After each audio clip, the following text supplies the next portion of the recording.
The Empire was throwing a massive party to celebrate winning the Kipran War. The whole place was so fancy, it was actually exhausting. But Bella Listerwell wasn't impressed. She just wanted to go home. Liana was the absolute star of the show. Everyone called her the Golden Rose, and her father was soaking up every bit of it. He acted like she just grew up that way, all perfect and graceful on her own. But while Liana was basking in the light, Bella was stuck in the shadows, and the gossip was already starting. The gossip was brutal. Everyone saw Bella as the total opposite of the perfect family she was lucky to join. They called her the scandal maker, like she was just born to cause trouble. But to understand how she got that name, we have to go back 9 years, to a starry night in Genoa, where everything first fell apart. Everything flipped for Bella in a single night. A simple boat trip at the park turned into a total nightmare. The boat went down, and her parents never made it back. Just like that, she was left all alone in the world, with nothing but a funeral to face. There was one small bit of luck. In all that darkness, a kind uncle stepped in to take the orphaned Bella home. But that's where the story splits. Liana was the one who reached out first, becoming the famous Golden Rose,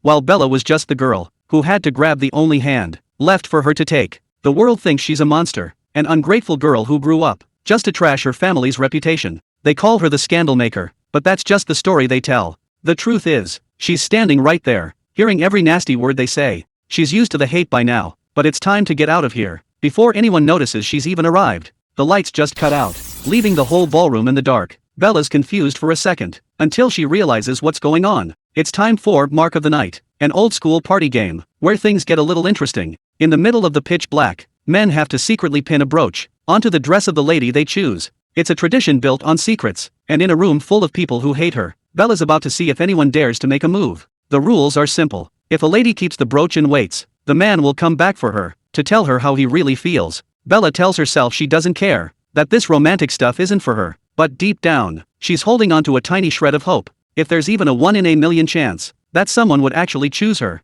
maybe she could finally get out of this mess. She's just waiting for anyone to give her a reason to leave this hell behind. Just as Bella's about to make her escape, someone grabs her hand and pulls her back. It's Harriet, and she's not letting go that easily. Harriet gives her a playful look and asks, "Were you really gonna just leave me here? You're really gonna break my heart like that?" Right then, the other guests start crowding around, asking if Bella's back to babysitting Harriet again. Bella just plays it cool, telling everyone she couldn't leave, because Harriet looked so lonely all by herself. The crowd's already talking trash, saying Harriet's probably just hunting for a husband, or hoping someone feels sorry for her. They tell Bella she's way too sweet for even bothering to look after her, but Bella's just wishing she'd left before the lights came back on. Suddenly, someone in the crowd stops dead. They've spotted something on a dress. Bella looks down and freezes. There's a massive red brooch, pinned right to her own waist. She can't believe it. In all that darkness, someone actually chose her. The crowd's losing their minds, thinking Harriet's the one who got picked. They're already whispering that some loaded old guy must have pinned it on her, calling the giant ruby totally old-fashioned.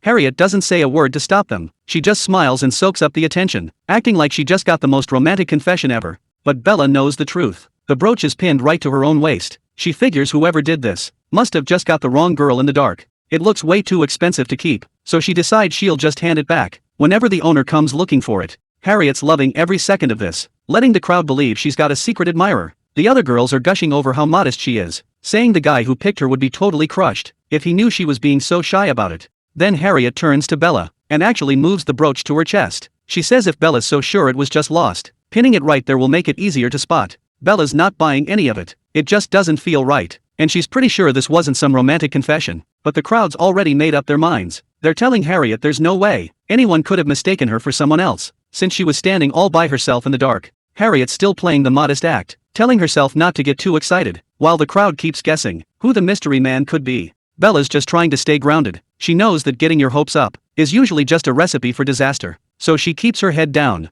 But then, someone cuts right through the chatter. A tall man in a white suit walks straight past Harriet. He stops right in front of Bella, and doesn't look like he's there to confess. He just looks her in the eye, and says he wants his property back. Bella can't believe her luck. The man standing right in front of her is Duke Cedric Kylus himself, the actual guest of honor at this banquet. She's completely caught off guard, realizing that the brooch she's wearing belongs to the most powerful man in the room. She stammers that she'll give it back right now, trying to fix this mess before it gets worse. But in the background, Harriet's world is falling apart. She's realizing the Duke didn't even come close to where she was standing earlier. The romantic story she let everyone believe is about to blow up in her face, because the man she claimed picked her doesn't even know she exists. The whispers are starting already, and they're getting nasty. People are saying there's no way The Duke actually gave her that brooch. They're calling her a thief. Wondering what kind of scene she's trying to cause. Bella's panicking. She's trying to get the thing off, but her hair is totally stuck in the clasp. The more she pulls, the worse it gets. She's desperate to just hand it back and get out of the spotlight, but she's making a mess of it.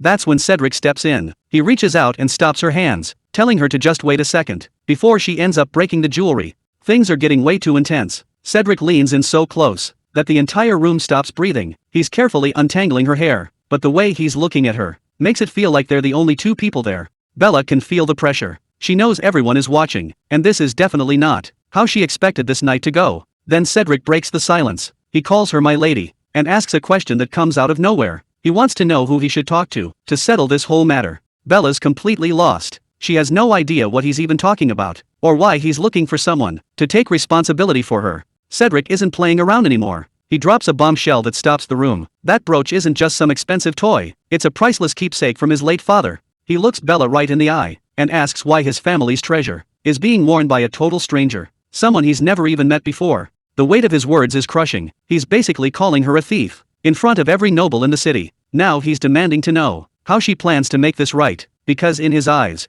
this isn't just a mistake, it's a direct insult to his family name. Cedric isn't letting her off the hook. He says calling this a prank is a massive understatement, because that brooch she's wearing, it carries a weight most people couldn't even imagine. On the surface, this victory banquet looks perfect, everything is gleaming and expensive, but beneath the gold and the lights lies a much darker truth. The price of this win was written in blood and rain. Cedric knows better than anyone that some victories don't feel like winning at all.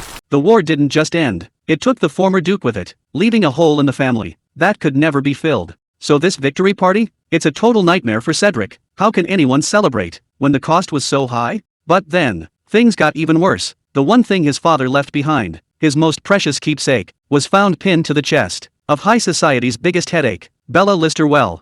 To everyone watching, it looks like she's shamelessly trying to grab the Duke's attention by flaunting a dead man's treasure. Harriet tries to play it cool, claiming the whole thing is just one big misunderstanding, but Cedric isn't buying it. He's heard that line 1,000 times from people caught red-handed. He looks her right in the eye and asks if she really thinks he's just gonna let this slide. Harriet starts to spiral. She can't even explain how she ended up with his brooch without making herself look worse. Right then, a voice cuts through the crowd. Her uncle rushes in, calling out her name. This could be her lucky break, or the moment everything finally explodes.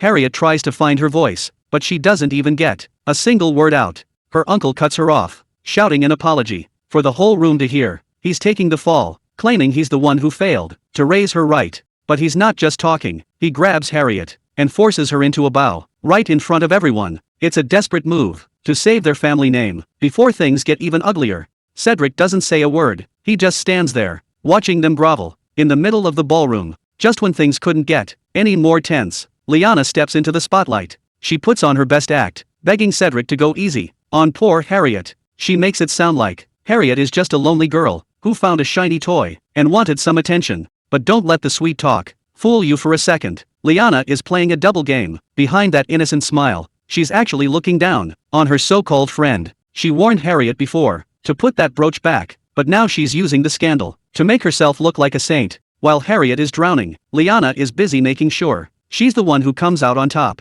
Being forced to grovel in front of the whole ton is the ultimate humiliation. She realizes right then how easy it was for them to play her for a fool. She's been letting their words and their mockery get under her skin. But enough is enough. She's done being the victim in someone else's game. She pushes her uncle's hand away and stands tall, refusing to hide anymore. She looks right at the Duke and makes sure everyone hears her loud and clear. She didn't steal that brooch, and she's not gonna let this lie destroy her. Bella doesn't back down. She tells him straight up she never wanted any of this, not the brooch and not the drama. The uncle tries to jump in, offering to pay whatever it takes to make the Duke happy and punish his niece. But Cedric has heard enough. He shuts the old man down before he can finish his sentence. He decides there was no real intent to insult him, which basically ends the scandal right then and there. But his final warning is enough to freeze the room. He's letting them go, but he never wants to see their faces for a stunt like this again. The Duke walks away, leaving the ballroom and the scandal behind him. But for Harriet, the nightmare is just beginning. The party is over,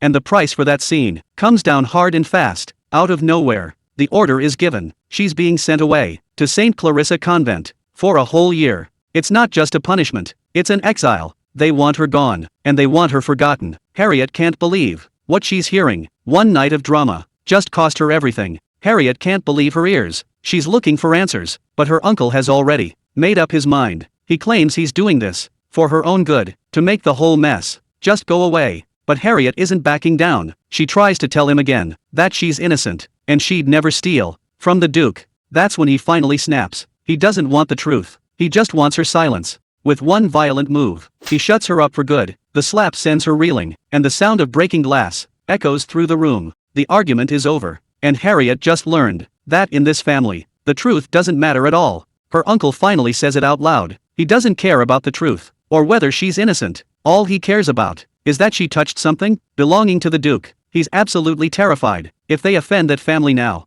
they're all dead meat, and he knows Harriet doesn't have the power to fix this mess. Then his voice changes. He goes from screaming to that fake, calm tone. He stands over her, telling her this is all for her own good, and she just needs to listen. Harriet is left on the floor, broken and alone. She's not just losing her home, she's being thrown away to save her uncle's skin. Harriet finally sees the truth. She's just an orphan, taken in by a kind uncle, and she's stuck relying on them just to survive. Looking at the family portrait, it's clear where she stands. She's the outsider, the one who has to be grateful, no matter how they treat her. But then Liana shows up, and she's completely falling apart. The golden girl of the family is suddenly terrified. She asks Harriet, "What are we gonna do?" Then she lets it slip. She only replied to a letter. This changes everything. It looks like Liana is the one who started this fire, and now she wants Harriet to help her put it out. Liana drops a bombshell. That man actually proposed to her, and now the whole family is in a total panic. They're worried about Bella, and they're not about to let her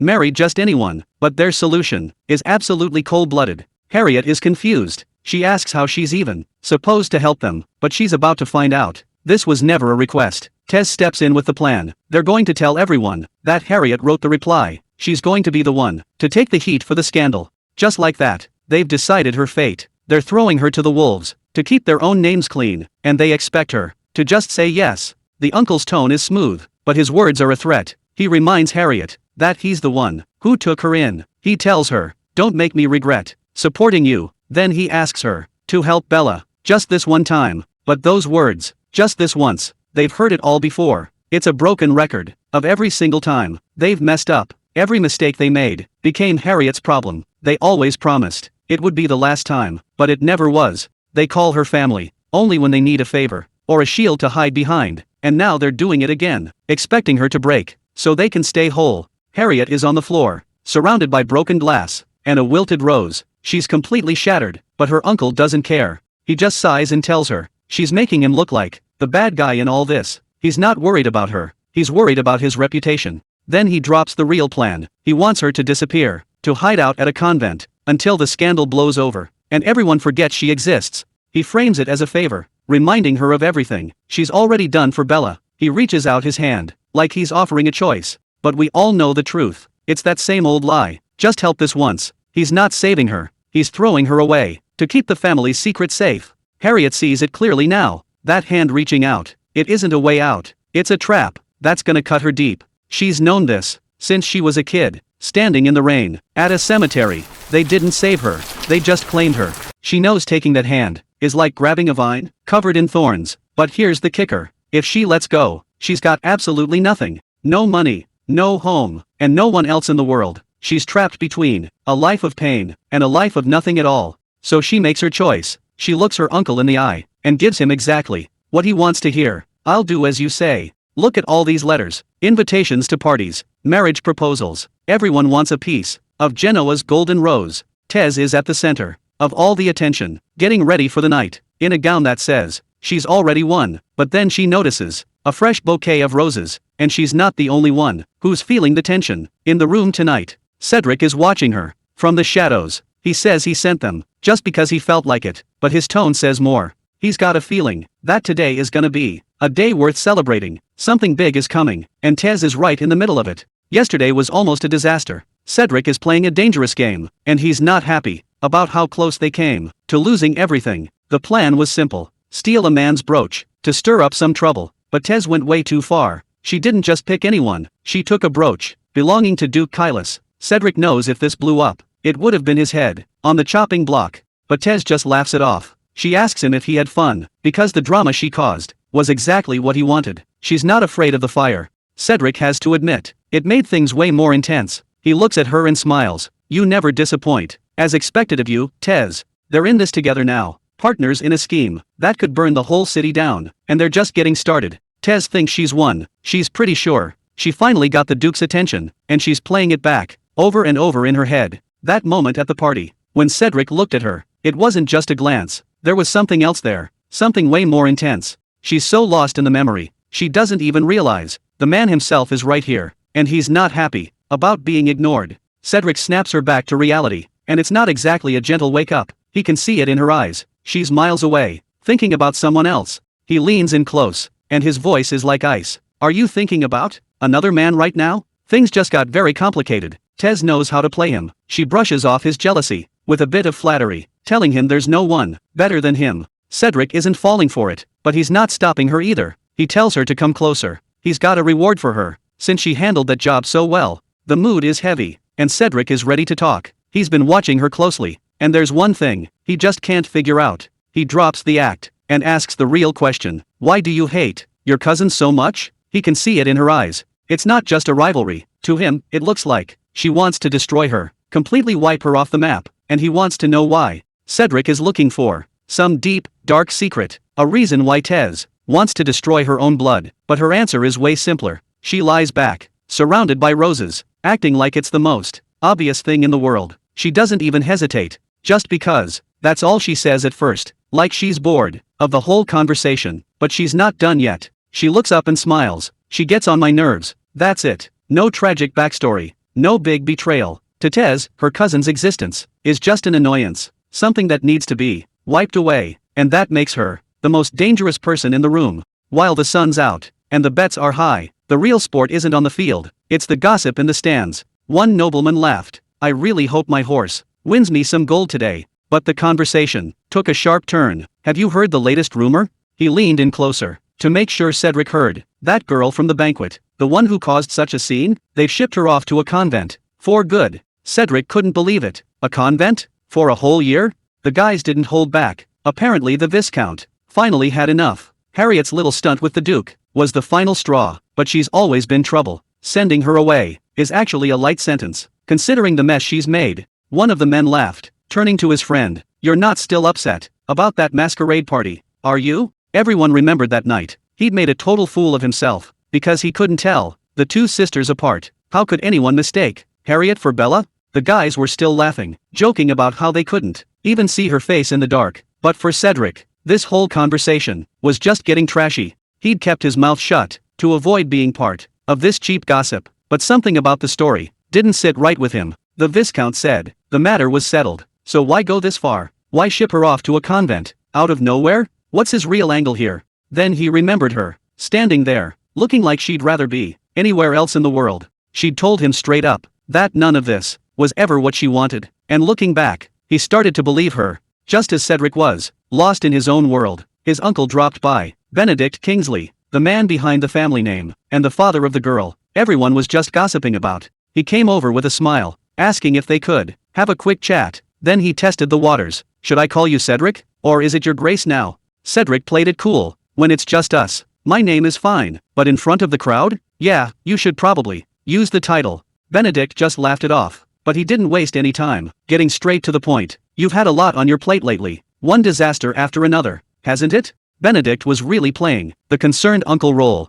asking if Cedric was eating, and acting like he cared about his health. He kept pushing it, saying he understood the grief of losing a father, but that Cedric needed to toughen up for the family. Then he went for it. You can even think of me as your father if you want. He even claimed he and Rowan looked exactly alike, but Cedric wasn't having it. He just laughed and said, they should probably ask their mothers about that first. That shut him up real quick, because in Cedric's mind, there was no comparison. His father Rowan was a legendary knight, upright and loyal, and Benedict wasn't even close. Cedric's father was a man of few words, always lost in his own head. His silence was so heavy, it actually made the people around him feel suffocated. But Benedict? He's the exact opposite, a smooth talker, who's always ready to move. He invited Cedric to a party, acting like he was just looking out for the family. He even handed over a letter telling Cedric he needed to start playing the game and keep the staff in line, now that he's the boss. On the surface, he looks like a businessman, trying to be helpful, but Cedric knows better.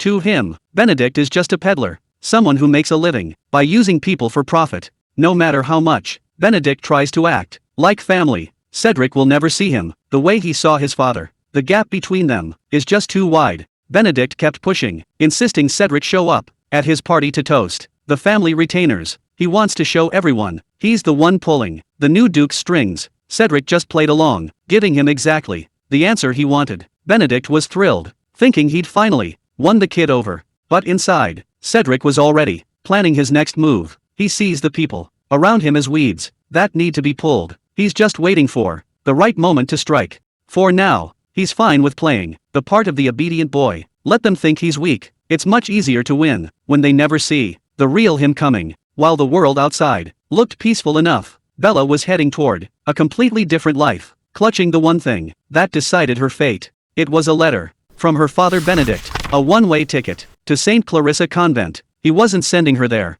to find peace. He was playing the long game. The deal was simple. Go to the convent, do what you're told, and when you come back, there's a big dowry waiting for you. On paper, it sounds like a father looking out for his daughter, but Bella knows the truth. She's just another piece on his chessboard, being prepped for a marriage that benefits him, and him alone. Benedict didn't even look her in the eye. He just sat there, eating his dinner, while telling his own daughter to get out and stay quiet, like she was some kind of embarrassment to the family. He couldn't wait to get rid of her. He kept asking why she was still standing there, instead of leaving for the convent immediately. The coldness in that room was worse than any winter. Bella didn't argue, she just took the hit and walked away. But as she packed her one little bag, the reality of it all finally started to sink in. One bag wasn't enough, not for a year, especially when everyone says the winters at the convent are absolutely brutal. She's heading into the cold with almost nothing. She's still holding on to the hope that her uncle will send her what she needs and call her back once the year is up. But in a house like this, promises are usually just another way to lie. Looking back at those faces, Benedict and Tez, it's hard to believe they're even human. They've taken everything and thrown her away like she never mattered. But Bella isn't just running away to a convent. She's holding on to a different memory, a time when things were bright and warm, back when her parents were still around. That house they're in, it doesn't belong to them. It was her parents' home, and she's not about to let them keep it. She's already decided she's coming back to take what's hers. But right as she was making that promise, the whole world jolted. The carriage hit a massive bump, and everything went sideways. In a second, the peaceful ride is over. Something's wrong, and Bella's about to find out just how dangerous this trip is gonna get. The carriage finally stopped, but inside, it was a total mess. Bella was on the floor, surrounded by her books and everything she owned. Terry felt terrible. He started apologizing, blaming his driving for the rough ride. But Bella's not the type to let someone else take the fall. She played it off, saying a squirrel jumped out of nowhere. She didn't want him feeling guilty over a little bump in the road. But as they started picking up the pieces, something caught her eye, something that wasn't supposed to be there. Among her travel gear, it was an old photo, a real blast from the past. There she was, as a little girl, sitting next to her mother, in a world that felt a lifetime away. Seeing that face again, it changed everything. In the middle of this messy journey, she just found the one thing worth holding on to. Bella was ready to say her goodbyes. She told Uncle Terry to head back home so he wouldn't miss supper with his family. She didn't want to keep him a second longer. She was trying so hard to be independent, to show she could handle this exile on her own. But Terry wasn't about to just leave her there with nothing. He reached out, holding a small bundle. It was just some bread, nothing fancy, but in a world that's been so cold to her, it meant everything. He insisted she take it, saying the long trip must have worn her out. He was giving her his own meal, just to make sure she'd be okay. Bella tried to say no, claiming the convent would take care of her, but deep down, she knew the truth. This little loaf of bread might be the only real kindness she gets for a long, long time. Turns out Bella wasn't making it up. A little squirrel scurried right past them, and Terry couldn't help but laugh about it. The tension finally broke, and for a second, things felt almost normal. The weather was perfect. The air was so clear, it started making Terry a little nostalgic. He looked out at the golden fields and felt like he'd been in this exact moment before. He told Bella that driving her today was bringing back all these old memories. It had been so long since they'd traveled together like this. He remembered another day, just as bright and sunny, a day from a life that feels like a dream now, back when Bella was just a little girl, without a care in the world. In his mind, he's already back there, seeing her smiling face as she showed off a little treat she'd found.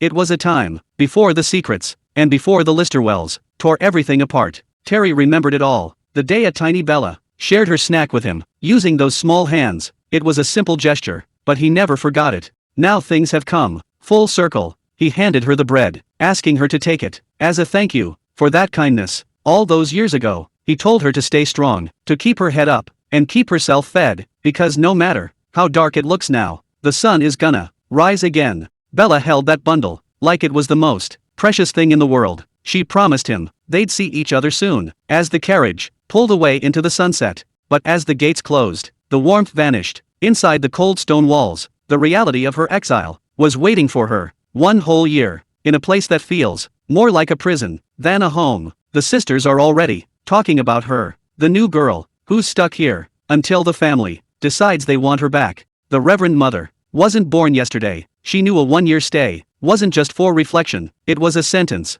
and she wanted to know exactly what this girl had done to deserve it. The rumor mill started spinning immediately. The younger nuns couldn't wait to share the juicy details about Bella's supposed scandals back in Genoa. They whispered about how she lured men in by pretending to be her own cousin. To them, she was a villainess, straight out of a trashy romance novel. But the Reverend Mother just sighed. To her, it was the same old story, another noble girl getting caught up in messy affairs of the heart. She didn't care about the drama. She had bigger problems. The convent was failing, and the church's support was completely drying up. This holy place was turning into a dumping ground for troublesome daughters. But as long as the nobles kept paying, she had no choice but to take them in. The Reverend Mother made one thing clear: nobody ends up at St. Clarissa by accident. Everyone has a secret or a sin they're hiding, and she's determined to find out Bella's. She gave the order to watch the new girl like a hawk. Every move, every word, everything Bella does is going to be reported back to her.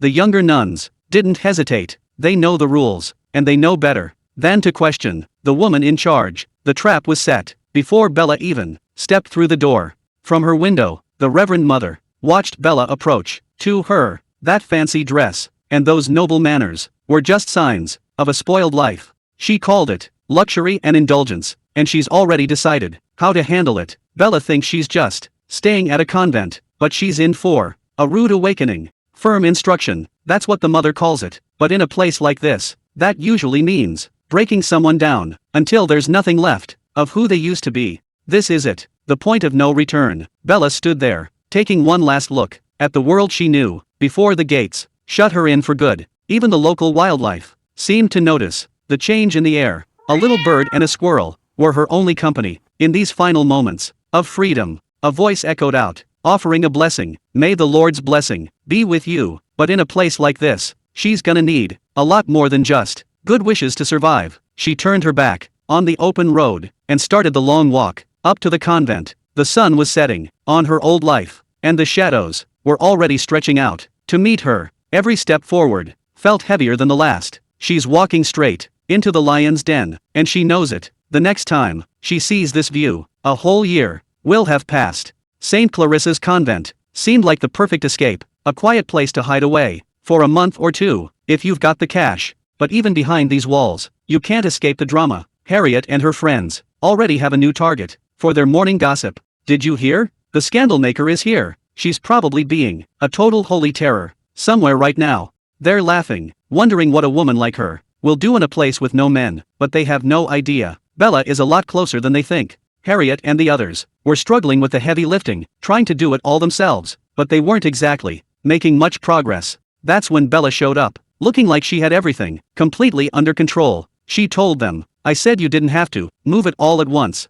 She didn't just watch either. She stepped right in to handle the heavy work. "You should have asked for help. This is way too much for you guys to carry." It's kind of funny, the woman they call a total scandal maker is the only one actually getting the work done. Agnes couldn't stop thinking about the new girl. The rumors from Genoa were already spreading, like wildfire through the halls. They say she's a famous scandal maker, who even impersonated her cousin, just to seduce a man. She sounds like a total nightmare. In Agnes's head, this woman must be fiery and terrifying, someone who doesn't belong in a place like this. Even Mother Catherine is on high alert. She warned them that nobody ends up here without a dark reason. Keep a close eye on her. That was the order. But as Agnes looks at Bella, she has to wonder who the real woman is behind all those stories. Agnes had to break the news. Bella was starting a new job today, and it wasn't going to be easy. She'd be making soap from scratch. It's a dangerous process. Boiling oil and lye in a massive pot. You have to stir it constantly, and one wrong move could leave you with a nasty burn.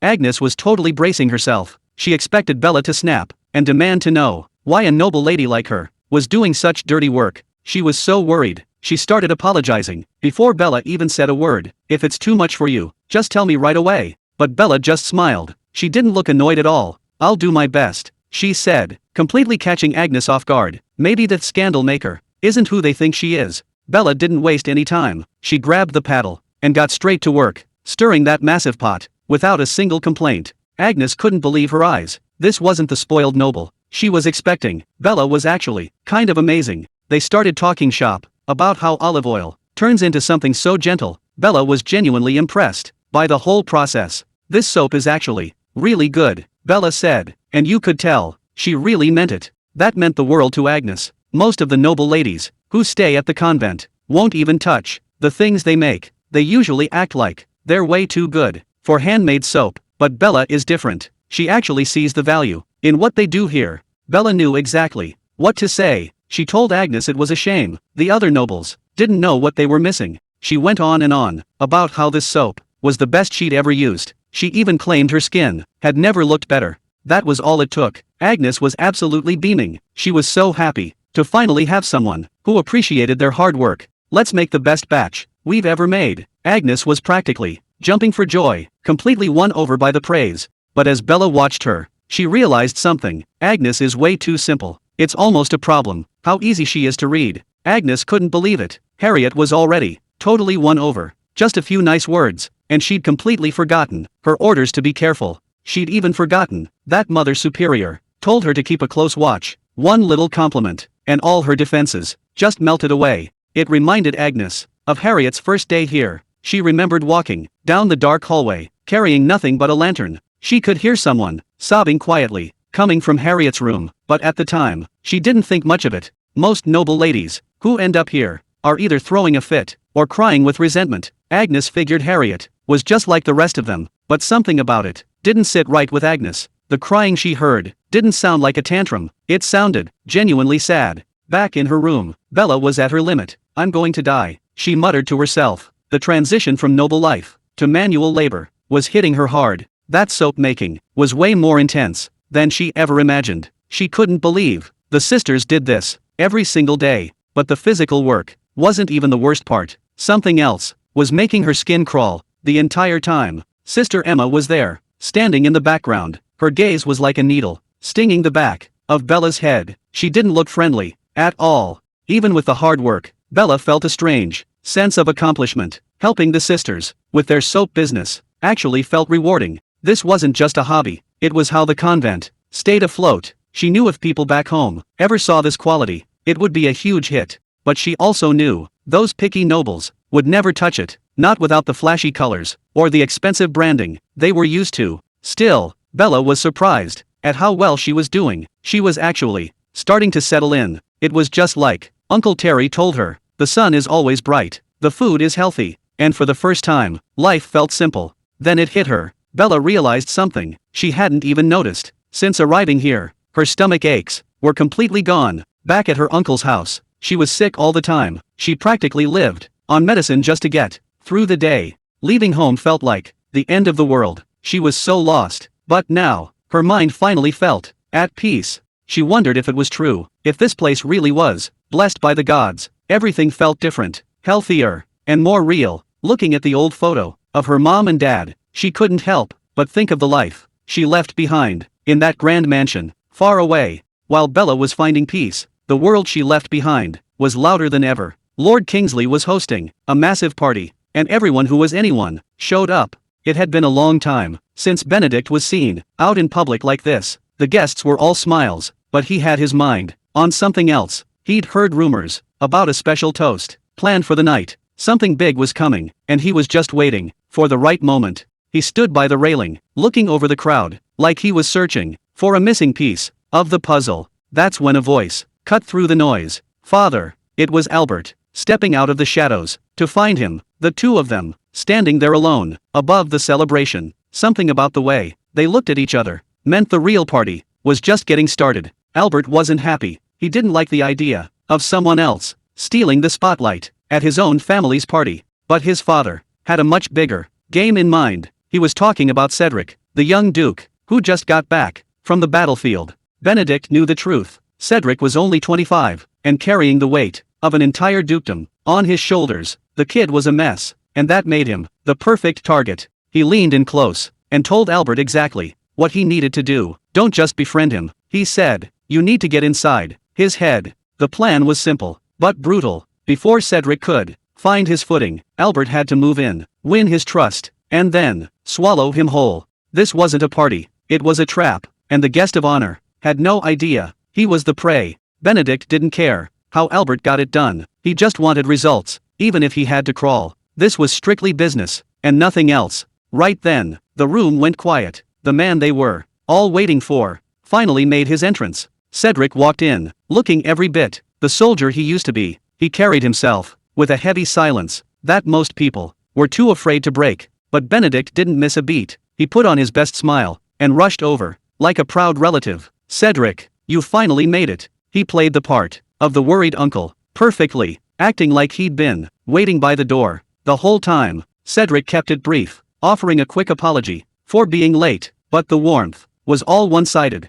Benedict leaned in, his voice dropping to a respectful tone. "Your Grace." The hunt was officially on. The guests couldn't stop staring at Cedric. To them, it was like seeing a ghost. He looked exactly like the late Duke, his father. Everyone was talking about how lucky he was to have Benedict by his side. Since Benedict was the late Duke's twin, it felt like family was looking out for family. Benedict just laughed it off, playing the humble uncle, while he paraded Cedric around the room. He was making sure everyone saw who was really in charge. He started introducing his business partners, but then he stopped. He didn't want to waste any more time on small talk. He had a better idea. The party hadn't even officially started yet, but he wanted Cedric to step up and give the first toast. He was pushing him right into the spotlight. This was the moment Benedict had been waiting for, and there was no way for Cedric to say no. Albert stood on the balcony, looking down at the crowd, with a glass of wine and a lot of bitter memories. His mind was stuck on one specific event,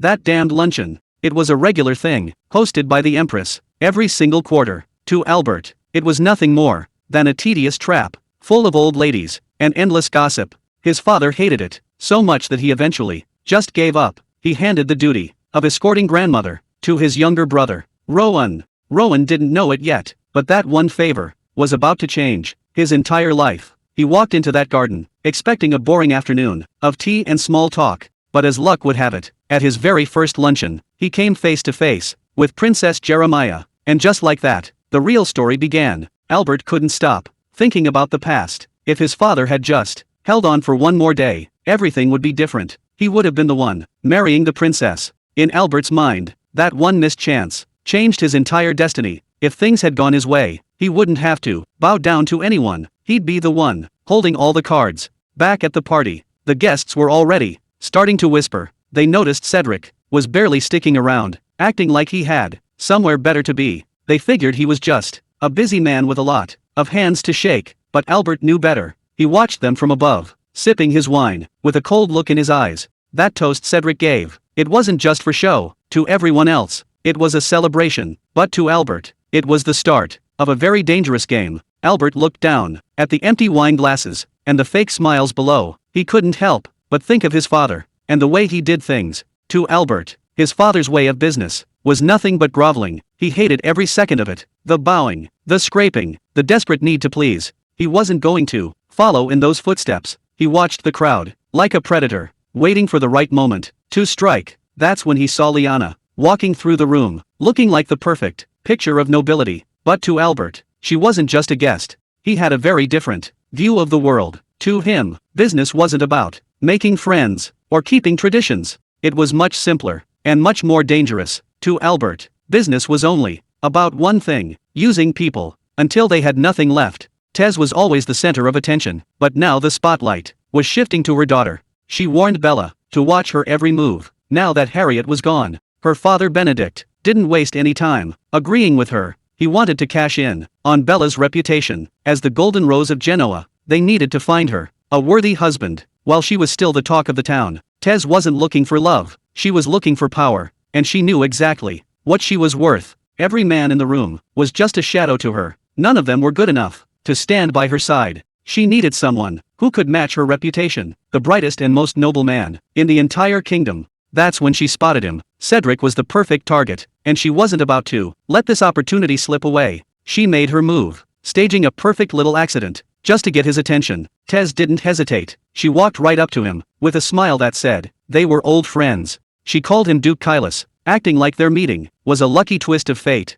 But Cedric wasn't playing along. He looked her right in the face and asked a single question that ruined her entire plan. "Have we met before?" Just like that, her perfect introduction hit a dead end. Bella didn't miss a beat. She introduced herself and reminded him of the last time they met. She even brought up her cousin, saying the girl was sent away to a convent to pay for her mistakes. Cedric finally spoke up, recognizing the family name, but he didn't look impressed. Bella wasn't giving up though. She raised her glass and offered a toast to the future of his house. She was playing a dangerous game, trying to charm a man who seemed to see right through her. Cedric didn't care about being polite. He leaned in close, just to make sure. She heard him loud and clear. He told her straight up that he wasn't interested in any messy entanglements, especially not with her. Bella didn't back down though. She just took a breath and said she'd remember that for their next meeting. She wasn't walking away, she was just planning her next move. The crowd was already buzzing. Everyone saw them whispering, and the rumors were starting before they even left the floor.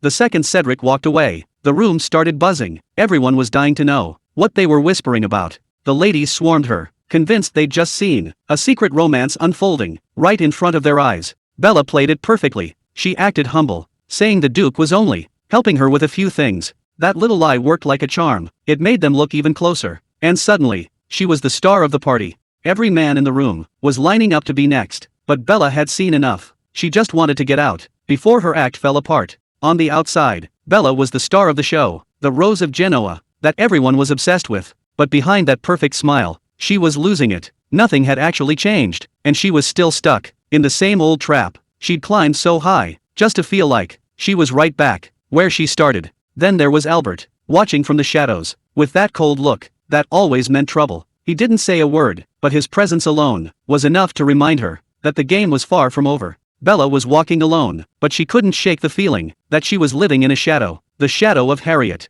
She wondered if that was the problem, if everyone just saw her as a replacement, another Lady Listerwell, to fill a vacant spot. The name kept echoing in her head. Harriet, Harriet. It was like a curse, reminding her she wasn't unique. She was just next in line. She was so lost in her own head, she didn't even hear him coming, until a voice cut through the dark. Albert was standing right there, calling her name, and just like that, the ghost of Harriet was gone. But a new problem had arrived. Albert didn't just show up, he was watching her, and he didn't miss a thing. Bella tried to play it off, but he called her out immediately, saying she looked miserable when she thought no one was looking. She wasn't expecting to see him here, not the son of an earl, and certainly not Cedric's cousin, in a dark corner like this. Since she couldn't hide it, she decided to flip the script. She told him there was a huge misunderstanding with the Duke. She claimed everyone had it wrong. The idea that she was in love with Cedric was nothing but a joke. But Albert's look said he wasn't buying a word of it. Albert actually fell for it. He even apologized for Cedric and said he was impressed with how she handled the drama.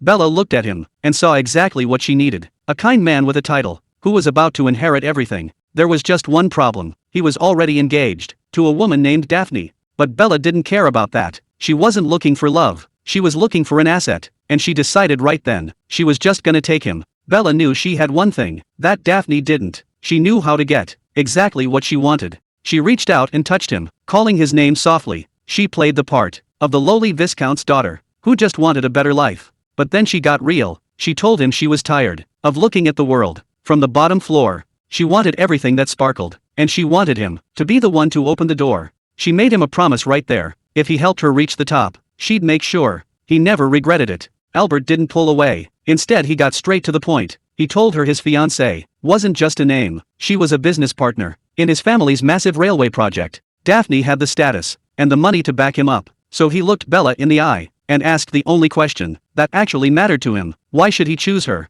over a woman who had everything? Could she actually prove that she was worth more? Bella didn't even blink. She just looked back at him and said 2 words. Of course. The game was officially on, and she was ready to play. For keeps. The rumors started spreading faster than anyone expected. Everyone in society was talking about Albert and Daphne, calling it quits for good. The gossip was brutal. They called Daphne dull and completely useless, saying she was hiding away, using her health as an excuse. To them it was obvious. Anyone would choose Bella over a woman who had nothing but a title to her name. And they were right. Bella had played her cards perfectly. When she was asked if the Kingsley heir had really chosen her, she only had one answer. Yes, she'd officially taken everything that belonged to Daphne Laurel. Bella was loving every second of her secret victory. She looked down at Albert, knowing nobody had a clue they were together like this. She wanted to know what the other lords were saying, and Albert didn't hold back. He told her exactly how men talk. Once a woman is tossed aside, the gossip spreads like wildfire in a tavern, and he'd been the one fanning the flames.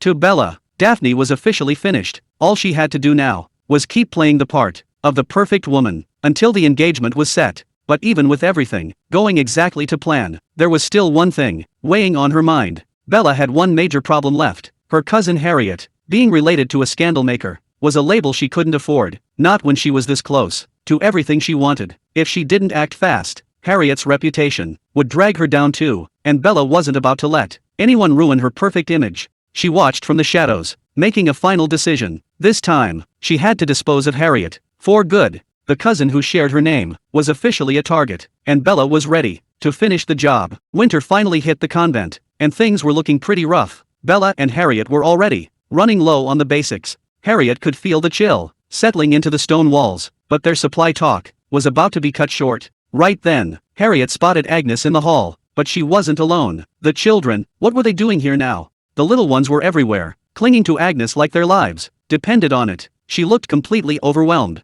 Agnes didn't waste any time. Sister Harriet, Sister Bella, do you have a second? We've got a situation. An orphanage nearby just collapsed, and we're the only ones who can take these kids in for the next few days. This was the last thing they needed right now. With supplies already bone dry, how were they gonna pull this off? Agnes was desperate. I know it's a lot to ask, but could you help us out, just for today? But then it hit her. She just asked a noble to do grunt work. She tried to take it back before things got awkward. My apologies. I shouldn't have asked you to do something like this. But Bella didn't care about titles or status. She was already on the floor, getting on the kids' level. The little ones were confused, but Bella was ready to step up. This was no time to act like a lady. Bella was definitely feeling the pressure. Will I even be able to handle this? I've never looked after kids before. Agnes wasn't gonna let her do it alone. I'll be right here with you, so don't worry. Fast forward a few hours, and they'd already survived the first round. We've finished bathing them, Bella said, trying to catch her breath. But the night was just getting started. Now they just had to get them fed, changed, and somehow get them to sleep. It was gonna be a long night, and they were just getting warmed up. Bella couldn't believe her eyes. These clothes were basically falling apart. Are we really putting them in these? Harriet didn't sugarcoat it either. They're a bit threadbare, aren't they? Agnes just sighed. It's the best we've got. On such short notice. That's when the reality hit Bella. The convent wasn't just struggling, it was completely broke. Things were way worse than she thought. But there was no time to dwell on it. Agnes was already moving to the next task. Can you guys grab the kids' meals from the kitchen? Bella looked at Harriet. Sister Harriet, shall we go together? They had to keep moving. The kids were hungry, and the night was only getting tougher. Harriet was all in. She and Agnes grabbed the trays and started moving fast. She could hear the kids starting up again. Sounds like Megan's crying. We'd better hurry. But before they could even get close, someone else lost their cool. Ugh, so irritating. What is all that racket? It was Liana, and she wasn't hiding her disgust. If this convent is taking our money, the least they could do is keep things quiet. Bella froze. She knew these women were entitled, but this was a new low. The tension in the hallway was about to snap.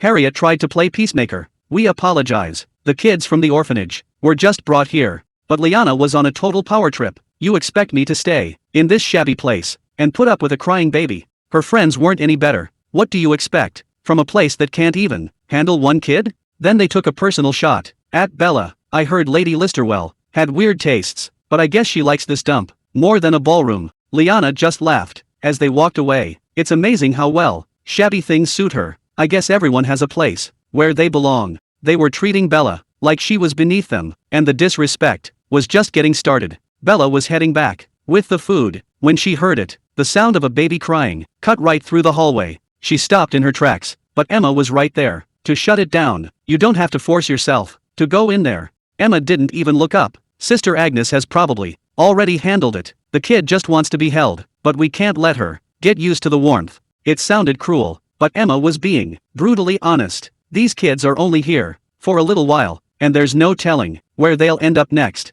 In Emma's world, kindness was a luxury these orphans couldn't afford, and Bella was starting to see just how dark this place really was. Emma dropped a heavy truth bomb on Harriet. They're different from you. You actually have a home to return to. It was a cold reminder that for these kids, this hallway is all they have. But for a moment, everything went quiet. They finally fell asleep. Agnes looked like she'd been through a war zone, but she was still smiling. My clothes are a mess. I'm gonna go change. You two go get some rest. Agnes made it sound easy, but Bella could see the toll this place took on everyone. The peace wouldn't last long. Emma finally cooled off and apologized. I'm sorry for snapping at you, Sister Harriet. But inside, she was eating herself alive. The truth was, they were stuck taking money from the same people who looked down on them. She felt like a coward for not saying a word, while those women insulted the children. They're just kids, forced into a life they never asked for. Emma looked at Harriet with a cold distance. I guess you wouldn't get it, since you actually have someone looking out for you.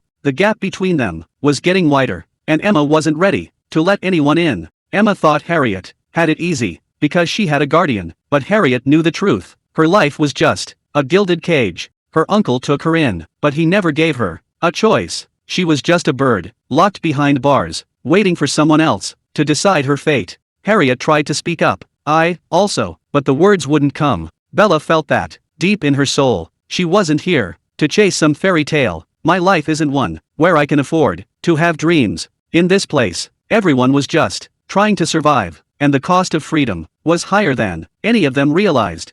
For a split second, Emma let a little bit of her heart slip out. She dreamed of a life where money didn't matter, maybe opening a shop, or just being free. But she caught herself and slammed the door shut. Forget I said anything. I don't usually talk about stuff like this. She went right back to being the professional nun. Thank you for your help today, she said with a bow. Harriet tried to reach out to keep the conversation going, but Agnes came out of nowhere and broke the spell. What are you two still doing here? What's the big secret? Just like that, the moment was gone, and the walls were back up, higher than ever. Emma tried to play it cool. We weren't talking about anything, but Agnes wasn't buying it. For a second, oh, what a total lie. While they bickered, it finally clicked for Harriet. She'd spent so long feeling like a prisoner, but here, she was actually useful. She looked at them with a new kind of warmth. Sister Emma, Sister Agnes, thank you, truly. She wasn't just surviving, she was building something. The soap workshop, looking after the kids. For the first time, Harriet felt like she actually belonged. But in a place like this, feeling at home is the most dangerous thing of all. Harriet finally let her guard down. I guess it's only natural to feel a little awkward, since it's my first time actually belonging somewhere. Emma and Agnes couldn't believe what they were seeing. The girl who was once a trapped bird was finally finding her wings. Harriet gave them a smile that was completely real. If you ever need anything, don't hesitate to ask. I'm here for you. The sisters were stunned. Sister Harriet, they whispered. It was the first time they truly saw her as one of their own. She was wearing the cross now and taking on the life that came with it. But in this world, every new beginning comes with a price that's yet to be paid. The peace didn't last long. The Mother Superior stepped into the room, and the atmosphere instantly shifted. May grace be with you, Sister Harriet, she said, but then she dropped the sister act and used the name Harriet was trying to forget. Lady Harriet Listerwell, there's someone here to see you. The rest of you need to leave us alone. Just like that, the walls of the convent didn't feel like a sanctuary anymore. The outside world had finally found her, and there was nowhere left to hide. Terry didn't waste any time. He rushed in, looking like he'd seen a ghost. I heard the news from Genoa, and came as fast as I could. Harriet had no idea what he was talking about. What news? She asked. Terry froze. You haven't heard? The look on his face said everything, before he even spoke. Lord John Listerwell is terminating his guardianship over you, he said. Just like that, the floor dropped out from under her. She wasn't just a sister in a convent anymore. She was a woman with no name and no protection left in the world. Harriet couldn't believe what she was hearing. The words didn't even make sense to her. Pardon? She whispered. Everything she thought was solid and safe just vanished into thin air. She was standing right there, but it felt like the whole world was falling away. The news hit like a ton of bricks. Her guardianship was over. Just like that, everything Bella knew was about to flip upside down. Out of nowhere, this stranger appeared, calling himself Baron Alfonso Villi. Bella couldn't believe her ears. Her name was being dragged through the mud in high society. The Baron didn't hold back. Everyone thought she was some kind of ungrateful monster. They were painting her as the villain, and the worst part was, the whole world already believed it. The Baron was digging up a past Harriet tried to bury. A day from 9 years ago. That summer picnic wasn't just a memory, it was the last time she ever saw her parents.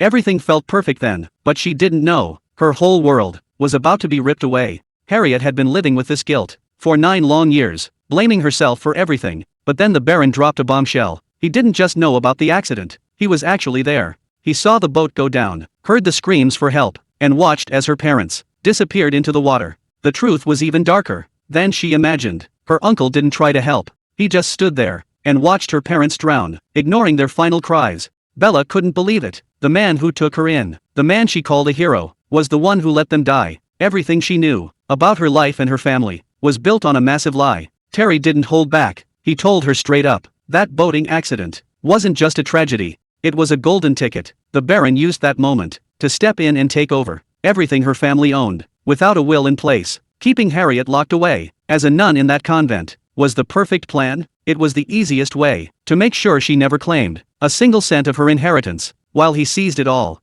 Terry tried to make things right by offering her an apology and a bit of money to cover for his years of silence. He felt terrible for waiting this long to tell her the truth about what really happened. But Harriet wasn't about to let him off the hook. She couldn't just take blood money for her parents' lives. She walked out of there without looking back, because she finally realized who the real monster was. Terry wasn't the one who owed her the biggest apology. It was the man who took everything from her. Albert stood there with that cold look, acting like he was doing the most helpful thing ever. He set everything on fire. Every last memory Bella had left of her parents was turning into ash. He had the nerve to say it was for their own good, claiming that keeping their things would only make their souls suffer. But watching those flames, Bella knew the truth. He wasn't trying to help them rest in peace. He was just making sure there was nothing left of her old life for her to hold on to. Harriet took every hit. She let Albert burn her parents' legacy and drag her name through the mud. She actually believed she owed him something for taking her in when she had nowhere else to go. She spent years trying to be grateful for the man who was slowly destroying her life. But now that she knows the truth about the accident, everything has flipped. The debt she thought she owed was nothing but a lie. He didn't save her, he trapped her, and she's finally had enough. Harriet looked in the mirror and finally saw the truth. Albert didn't just take her home, he stole her entire future. While she was suffering, he was busy playing house with a new family built on the ruins of hers. He had the nerve to smile right to her face, acting like he hadn't destroyed everything she loved. But the time for being the quiet victim is over. She's done playing along with his twisted little game. Forgiveness isn't an option, not after what they did. She's going to make sure they pay for every single lie. Harriet is done begging for mercy from people who never had any for her. They spent years labeling her a scandal just to hide the rot inside their own family. If they want a villain to blame for everything, then she's finally ready to give them what they want. The game is changing. She's not going to hide from the rumors anymore. She's going to own them. If they want a scandal, she'll give them one that will burn their whole world down.